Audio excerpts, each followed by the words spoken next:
Hello, नमस्कार। स्वागत है आप सभी का हमारे channel study with Biru Singh में। मैं लेकर आया हूँ हिंदी के टॉप 25 क्वेश्चंस जो किसी ना किसी एग्जाम में पूछे गए हैं। तो आइए शुरू करते हैं इस सेशन को। पहला क्वेश्चन आप लोगों की स्क्रीन पर। क्वेश्चन नंबर पहला कह रहा है कि निम्नलिखित में से कौन सा ब्राह्म चिन्ह नहीं है ना।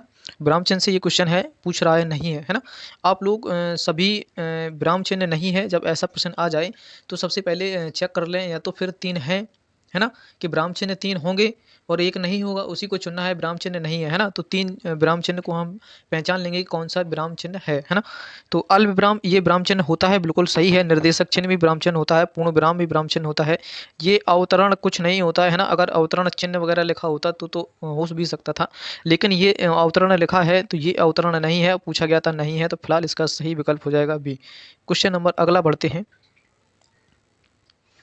क्वेश्चन नंबर अगला कह रहा है किस शब्द में उपसर्ग का प्रयोग हुआ है ना। ये उपसर्ग से क्वेश्चन पूछा गया है, उपसर्ग और प्रत्यय से, है ना।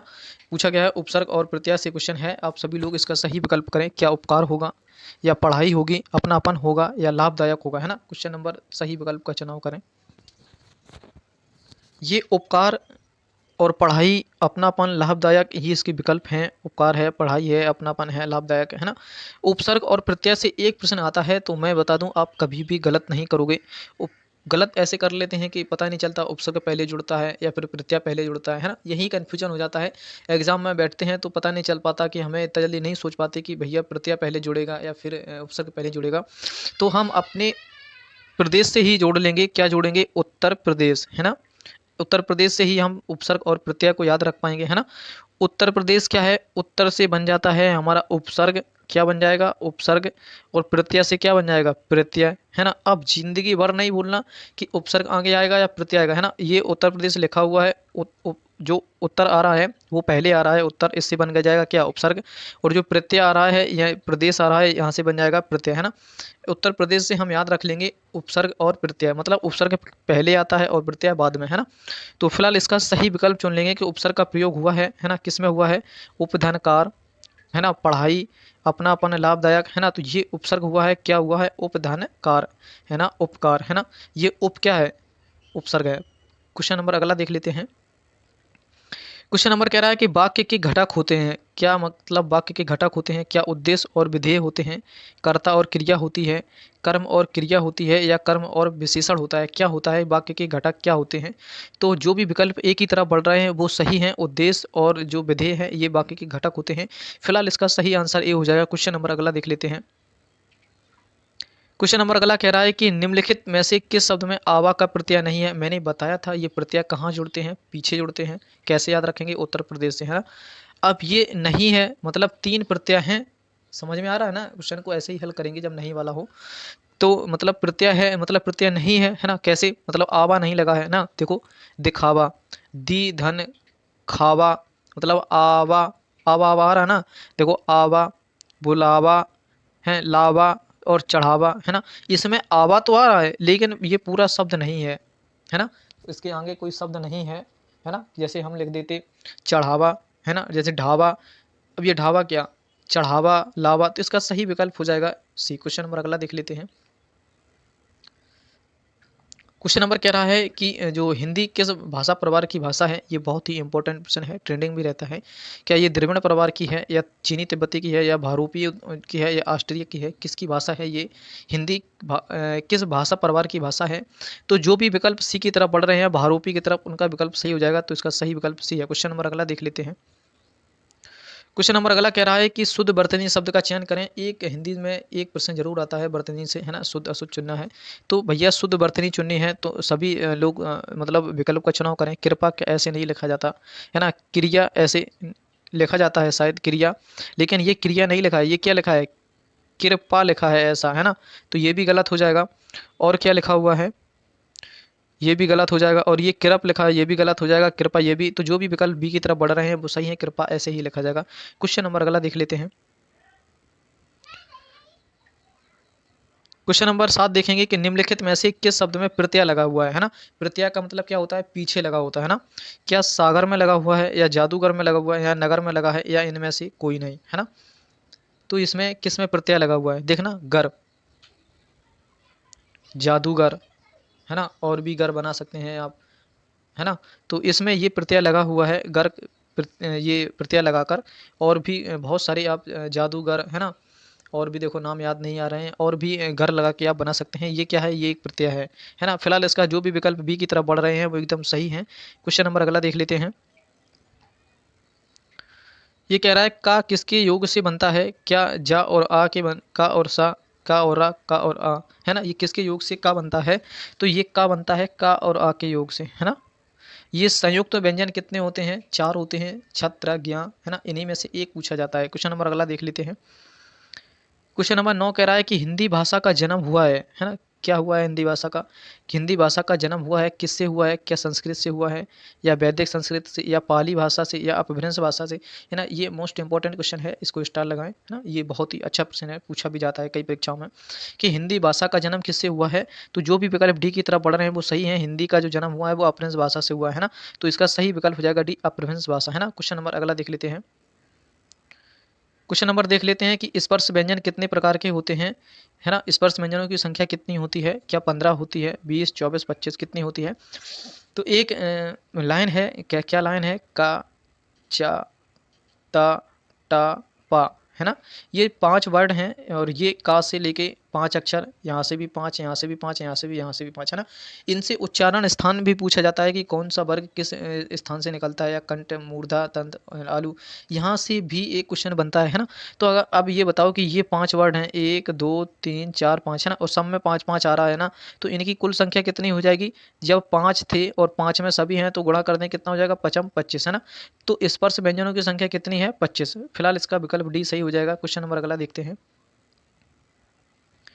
ये विराम से क्वेश्चन है कि निम्नलिखित में से कौन सा अर्धविराम चिन्ह है ना। अर्धविराम चिन्ह है, निम्नलिखित में से कौन सा, है ना। क्या ये क्या इसको बोलते हैं, ये तो फुल स्टॉप है, क्या ये तो कॉमा है, ये विराम चिन्ह है ना। अर्ध विराम पूछ रहा था, है ना। ऐसे हम पहचान लेंगे चिन्हों को, और चिन्ह से जो क्वेश्चन आएगा वो बहुत ही सिंपल होता है, घबराने की जरूरत नहीं है। हमें केवल और केवल एक बार चिन्ह को ध्यान से देखना है कि कौन सा चिन्ह पूछा जाता है। एक चिन्ह और पूछा जाता है, बहुत ही इंपॉर्टेंट है, ये चिन्ह होता है हंस पद, है ना। हंस पद को क्या बोलते हैं, तुर्टी पद भी बोलते हैं ना, तुर्टी पद, है ना। ये क्या है, जैसे हम बात करें कि जैसे कुछ लिखना चाहें हम, जैसे जैसे ये बिट्टू लिखा हुआ है, तो ये आई भूल गए हम ना। तो अब यहीं पे हम क्या करेंगे, ऐसा लगा के ऊपर आई लिख देंगे, है ना। तो ये क्या है, यही तो त्रुटि है। तो क्वेश्चन नंबर इसका फिलहाल सही क्वेश्चन हो जाएगा कि ये जो अर्ध विराम है, ये अर्ध विराम चिन्ह क्या है। ये देखो, ये तो फुल स्टॉप है, दिख रहा होगा ना, ये क्या है, कॉमा है, ये विराम चिन्ह है, ये पूर्ण विराम बोलते हैं ना। ये अर्ध विराम है, थोड़ी देर के लिए रुक जाता है। तो फिलहाल इसका विकल्प डी सही हो जाएगा। क्वेश्चन नंबर 11 देखते हैं, 12 अगला क्वेश्चन नंबर अगला देखते हैं। ये वाक्य से क्वेश्चन है, पूछ रहा है कि निम्नलिखित में से मिश्र वाक्य का कौन सा जोड़ा है, सरल वाक्य, मिश्र वाक्य, संयुक्त वाक्य, है ना। ये पढ़ लें, यहाँ से एक प्रश्न जरूर ट्रेंडिंग करता है। क्वेश्चन नंबर क्या कह रहा है, 12वां देखेंगे कि चोर को देखकर सिपाही पकड़ने लगा। क्या ये मिश्र वाक्य है। मिश्र वाक्य क्या होता है, एक वाक्य खत्म हो जाए तो दूसरा फिर शुरू हो जाए, है ना, मिश्र वाक्य होता है। क्या सेठ जानता है कि नौकर ईमानदार है, या नेताजी भाषण देकर चले गए, ये तो चले ही गए। से चोर को देखकर सिपाही दौड़ने लगा, ये भी, है ना। बिजली नहीं थी इसलिए अंधेरा हो गया, ये भी कोई मिश्र वाक्य नहीं है, जुड़ा हुआ नहीं है। ये बात जुड़ी हुई है कि सेठ जानता था, एक वाक्य ये पूरा हो गया कि सेठ जानता था या सेठ जानता है ना, एक वाक्य ये हो गया। फिर कह रहा है कि वह ईमानदार है, दो वाक्य हो गए, इन्हीं को हम मिश्र वाक्य कहते हैं, कि जो वाक्य जुड़े हुए होते हैं कि सेठ जानता है कि नौकर ईमानदार है ना, दो वाक्यों का जो मिलन। तो फिलहाल इसका जो भी विकल्प बी की तरफ बढ़ रहे थे वो एकदम सही है, उम्दा है। क्वेश्चन नंबर अगला देख लेते हैं। क्वेश्चन नंबर अगला कह रहा है कि वह कौन सा व्यक्ति है जिसने जवाहरलाल नेहरू के नाम ना सुना हो, वाक्य है ना। क्वेश्चन नंबर अगला ये कह रहा है कि वह कौन सा व्यक्ति है जिसने जवाहरलाल नेहरू का नाम ना सुना हो। इसमें कौन सा वाक्य है, क्या ये संयुक्त वाक्य है, मिश्र वाक्य है, सरल वाक्य है ना। इनमें से कोई नहीं है। अभी मैंने बताया था कि जहाँ दो वाक्यों का आपस में मतलब मिलन होता है उसे मिश्र वाक्य कहते हैं। देखो कैसा, कि वह कौन सा व्यक्ति है, एक वाक्य ये हो गया कि वह कौन सा व्यक्ति है ना, जिसने जवाहरलाल नेहरू के नाम को ना सुना हो। देखो दो वाक्य हो गए, तो इसका फिलहाल सही उत्तर हो जाएगा मिश्र वाक्य। क्वेश्चन नंबर अगला देख लेते हैं। क्वेश्चन नंबर अगला कह रहा है कि निम्नलिखित में से कौन सा विराम चिन्ह ऐसा है जो अंग्रेजी भाषा से लिया गया है ना, कहाँ से लिया गया है, इनमें से कौन सा विराम चिन्ह है जो अंग्रेजी भाषा से लिया गया है ना। क्या ये अंग्रेजी भाषा से लिया गया है, क्या क्वेश्चन मार्क, क्या अल्पविराम, क्या पूर्ण विराम, कौन सा ऐसा चिन्ह है जो अंग्रेजी भाषा से हिंदी भाषा में लिया गया है ना। तो इसका सही विकल्प का चुनाव करें। तो जो भी विकल्प डी की तरफ बढ़ रहे हैं वो सही हैं, तो ये पूर्ण विराम है, ये भी सही विकल्प हो जाएगा इसका। क्वेश्चन नंबर अगला देख लेते हैं। क्वेश्चन नंबर कह रहा है निर्वाह में प्रयुक्त उपसर्ग है ना। यहाँ हमें क्या चुनना है, उपसर्ग है ना। उपसर्ग का मतलब उत्तर प्रदेश है ना। उत्तर प्रदेश मतलब उपसर्ग पहले आता है तो पहले वाले में चुनना है ना। तो आइए देख लेते हैं, तो हम चुन लेते हैं क्या नी में है, क्या निरी में है, निर में है, नी में है। तो जो उपसर्ग है उसको चुनेंगे है ना। क्वेश्चन नंबर 15 का देखेंगे। तो जो भी विकल्प सी की तरफ बढ़ रहे हैं वो सही हैं, जैसे निर्वाह, निर्वाहन, निर्मोही है ना। तो ये इसका उपसर्ग हो जाएगा है ना। क्वेश्चन नंबर अगला देख लेते हैं। क्वेश्चन नंबर 16 कह रहा है कि निम्नलिखित में से किस शब्द में प्रत्यय का प्रयोग हुआ है ना। प्रत्यय का प्रयोग हुआ है, प्रत्यय का प्रयोग हुआ है। प्रत्यय का मतलब होता है, क्या होता है प्रत्यय का मतलब, पीछे जुड़ा हुआ था है ना। जैसे विकल, धनिक, पुलक या अलग, इन चारों में से किस शब्द में प्रत्यय का प्रयोग हुआ है ना। तो जो भी विकल्प बी की तरफ बढ़ रहे हैं वो सही है, धनिक में ही हुआ है ना। तो क्वेश्चन नंबर अगला देख लेते हैं। और इसमें कौन सा प्रत्यय था, तो इक था, धनिक इक है ना। तो क्वेश्चन नंबर अगला है, ये संधि से प्रश्न है और संधि से एक प्रश्न जरूर ट्रेंडिंग करता है एग्जाम में, कि यथार्थ में कौन सी संधि है ना। यथार्थ, यथार्थ में कौन सी संधि है ना। यथार्थ है ना। अब मतलब देखो बोल रहा हूँ तो बड़ा आ निकल रहा है ना, यथार्थ है ना। जब बड़ा आ निकलता है तो ये क्या होता है, दीर्घ संधि हो जाती है ना। जो भी विकल्प एक ही तरफ बढ़ रहे हैं वो सही है ना। गुण संधि में क्या होता है, एक मात्रा होती है, वृद्धि संधि में दो मात्राएं होती हैं। क्वेश्चन नंबर अगला देखते हैं। क्वेश्चन नंबर कह रहा है कि निम्नलिखित में से तत्सम शब्द का चयन करें। तत्सम और तद्भव से भी एक क्वेश्चन ट्रेंड कर जाता है एग्जाम में है ना। तो आप सभी लोग पढ़ें है ना। ये खेत का तत्सम होता है क्या, क्षेत्र, क्या होता है, क्षेत्र है ना। और खीर का क्या होता है, क्षीर है ना। तो मतलब खा किसमें बदल जाता है, छा में है ना। ये क्या है, ये तद्भव है, और ये क्या है, तत्सम। ऐसे ही आप सभी लोगों को याद करने हैं। तो यहाँ से एक क्वेश्चन जरूर ट्रेंड करेगा हिंदी से। तो क्वेश्चन नंबर फिलहाल पूछ रहा था तत्सम शब्द का चुनाव करें है ना। तो अब ये बताओ, ये तो तद्भव है ना। ये कोट भी तद्भव है ना। अजीब भी तद्भव है, ये उद्गम है ना, ये तत्सम है, क्या है ये, तत्सम है ना। तो फिलहाल हमें तत्सम ही ढूंढना था, तो जो भी विकल्प सी की तरफ बढ़ रहे हैं वो सही है। तो क्वेश्चन नंबर 18 का विकल्प सी सही हो जाएगा। क्वेश्चन नंबर अगला देखते हैं। क्वेश्चन नंबर कह रहा है कि भूतकाल के कितने भेद होते हैं है ना। क्या भूतकाल के 3 भेद होते हैं, क्या 5 होते हैं, 6 होते हैं, 7 होते हैं। भूतकाल के कितने भेद होते हैं, तो भूतकाल के जो भी विकल्प सी की तरफ बढ़ रहे हैं भूतकाल के 6 भेद होते हैं ना। क्वेश्चन नंबर अगला देख लेते हैं। क्वेश्चन नंबर 20 कह रहा है कि निम्नलिखित में से किस वाक्य में अकर्मक क्रिया है ना। यहाँ से भी एक क्वेश्चन जरूर ट्रेंड करेगा एग्जाम में, अकर्मक क्रिया और सकर्मक क्रिया। जरा सा इत्मीनान से सिर्फ 2 मिनट सुन लें, अकर्मक क्रिया और सकर्मक क्रिया का जो चैप्टर है वो क्लोज हो जाएगा। अकर्मक क्रिया होती है अकर्मक, आ मानी नहीं है ना, कर्म मानी कर्म, जिसमें मतलब कर्म के साथ ना हो है ना, जिसमें कर्म ही ना हो, क्या ना हो, कर्म ना हो। अमानी क्या होता है, ना, जिसमें कर्म ना हो है ना, जिसमें कर्म ना हो क्या होती है, अकर्मक क्रिया। और एक होती है सकर्मक क्रिया, क्या होती है, सकर्मक क्रिया। ये दोनों क्रियाएं पूछी जाती हैं। सकर्मक क्रिया, सा का मतलब होता है कर्म मानी कर्म, जिसमें कर्म होता है मतलब हाँ कर्म, मतलब जिसमें कर्म की हाँ करे, और जिसमें कर्म की मतलब जिसमें कर्म हो ही ना, अकर्मक, और जिसमें कर्म हो सकर्मक। सीधा एक ही लाइन में याद रखना, अकर्मक क्या होता है, जिसमें कर्म होता ही नहीं है ना, कर्म के बिना है ना। और सकर्मक कर्म के साथ है ना। तो फिलहाल कर्म कैसा होता है तुम्हें बता दें कि राधा पुस्तक पढ़ रही है ना, क्या है, राधा पुस्तक पढ़ रही है ना। अब क्या पढ़ रही है, ऐसे क्वेश्चनों को क्या लगा के हम ढूंढ लेते हैं कि क्या पढ़ रही है ना। तो पुस्तक पढ़ रही है ना। तो फिलहाल हम देख लेते हैं कि इसमें से अकर्मक कौन सा है। तो क्या हम सकर्मक और कर्मक को नहीं पहचान पाएंगे, पहचान लेंगे, जिसमें कर्म होगा है ना। कहेंगे राम पत्र लिखता है ना। अब हम पूछेंगे क्या लिखता है भैया, तो क्या कर रहा है, पत्र लिख रहा है, कर्म कर रहा है ना, क्या कर्म कर रहा है, पत्र लिखने का अपना कर्म कर रहा है ना। तो अगर ये नहीं होता तो हम पूछते राम लिखता है, तो क्या लिखता है, पता नहीं क्या लिखता है, कविता लिखता है, उर्दू लिखता है, या फिर गणित लिखता है, हिंदी लिखता है ना, क्या लिखता है, या बाजार जाने की जो लिस्ट होती है वो बना रहा होता है, कुछ ना कुछ पता नहीं क्या लिख रहा होता है ना। तो अब ये उसने क्लियर कर दिया है, क्या क्लियर किया हुआ है कि राम पत्र लिखता है ना। क्या लिखता है, पत्र लिखता है, अपना कर्म कर रहा है ना। तो ये क्या हो जाएगा, सकर्मक क्रिया, क्या हो जाएगी, सकर्मक क्रिया है ना। मैं बालक को जगवाता हूँ, है ना। अब पूछे मैं जगवाता हूँ, अगर ये बालक हटा दें, मैं जगवाता हूँ, क्या जगवाता हूँ, पता नहीं मैं क्या जगवाता हूँ। तो मैं जगवाता हूँ, किसको जगवाता हूँ, बालक को जगवाता हूँ, है ना। ये भी कैसी है, सकर्मक क्रिया है। मतलब मैं कर्म कर रहा हूँ ना, क्या कर्म कर रहा हूँ, मैं बालक को जगा रहा हूँ, है ना। गेहूं पिस रहा है ना। गेहूं पिस रहा है ना, क्या पिस रहा है, गेहूं पिस रहा है ना। मदन गोपाल को हंसा रहा है, मदन क्या कर रहा है, क्वेश्चन पूछेंगे मदन क्या कर रहा है। अगर उत्तर मिलता है तो ठीक है, अगर उत्तर मिल जाए, क्या का उत्तर मिल जाए तो सकर्मक है ना। उत्तर कैसे मिलेगा कि मोहन, जो क्वेश्चन डी विकल्प है कि मदन गोपाल को हंसा रहा है ना, मदन गोपाल को क्या करा रहा, हंसा रहा, कर्म कर रहा है ना, हंसाना। तो फिलहाल इसका विकल्प ये भी सकर्मक हो जाएगा। तो जो भी विकल्प सी की तरफ बढ़ रहे हैं, गेहूं पिस रहा है ना, तो क्वेश्चन नंबर सी का विकल्प जो सही है वो अकर्मक क्रिया हो जाएगी, है ना। अकर्मक और सकर्मक से 1% जरूर ट्रेंड करता है, याद रखना इस बात को। अकर्मक का मतलब होता है जिसमें कर्म नहीं होता है, सकर्मक का मतलब होता है जिसमें कर्म होता है। क्वेश्चन नंबर अगला देख लेते हैं। निम्नलिखित में से कौन सी समूहवाचक संज्ञा है ना, ये संज्ञा से क्वेश्चन पूछा गया है कि समूहवाचक, है ना। अब ये सभी जानते हैं समूह मतलब क्या होता है, ग्रुप होता है ना एक समूह। समूह में क्या होते हैं, सभी लोग होते हैं, 10 से 12 व्यक्ति बैठ जाए तो उसको समूह ही तो बोलते हैं ना। क्या मिठास में समूह है, ये क्या है, बिल्कुल नहीं है।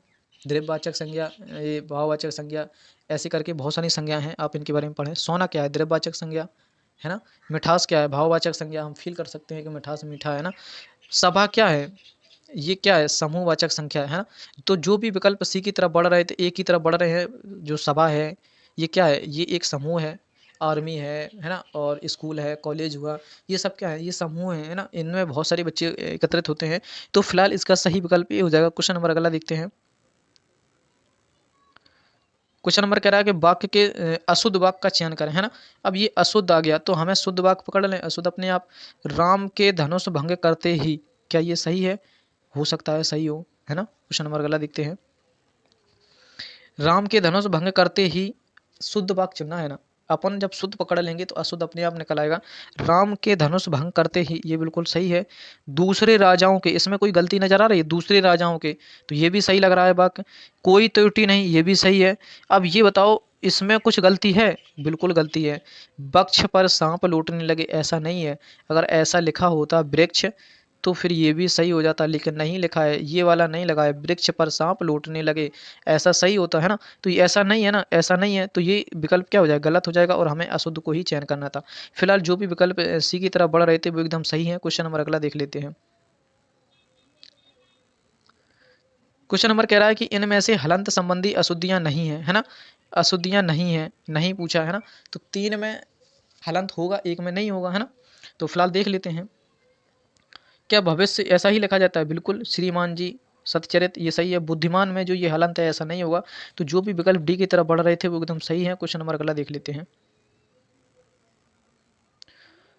क्वेश्चन नंबर कह रहा है कि सा कौन सा व्यंजन है, तो क्या ये ऊष्म व्यंजन है, संयुक्त व्यंजन है, अंतस्थ व्यंजन है, स्पर्श व्यंजन है, क्या है।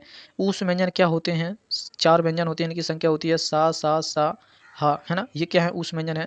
संयुक्त व्यंजन कौन होते हैं, छत्र ज्ञ, ये सब 4 व्यंजन होते हैं। अंतस्थ व्यंजन क्या होते हैं, या, रा, ला, वा, ये 4 अंतस्थ व्यंजन होते हैं। स्पर्श व्यंजनों की संख्या कितनी है, 25 है।